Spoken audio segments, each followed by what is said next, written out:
Hey everyone, welcome back to the channel. Canonical has officially launched Ubuntu Core 26, the latest version of its minimal and immutable Ubuntu-based operating system designed mainly for IoT, edge, and embedded devices. This new release is based on Ubuntu 26.04 LTS, also known as Resolute Raccoon, and it brings some major improvements for security, updates, and performance.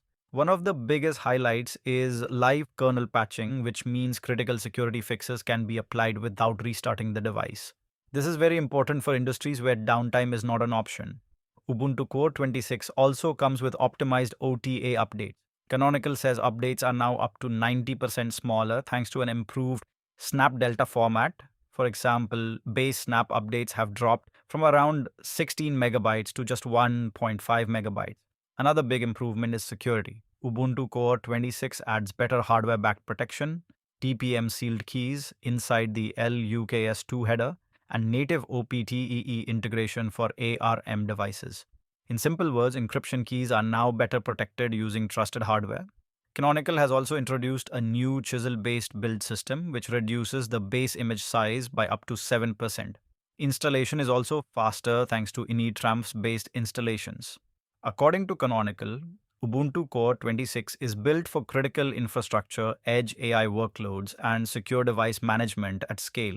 It also offers up to 15 years of security maintenance, which is a big deal for long-term deployments. Ubuntu Core 26 supports devices like Raspberry Pi 2, 3, 4, and 5.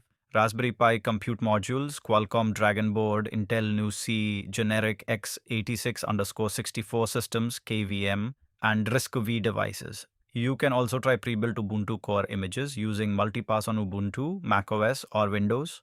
For installation, you need at least 512 megabytes RAM and 1 gigabyte storage. Full disk encryption requires TPM 2.0 on x86 or OPTEE on ARM.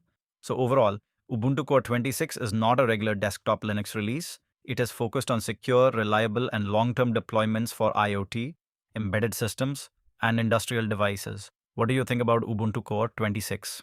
Is this a strong step forward for secure Linux-based devices? Let me know in the comments. Thanks for watching, and I'll see you in the next one.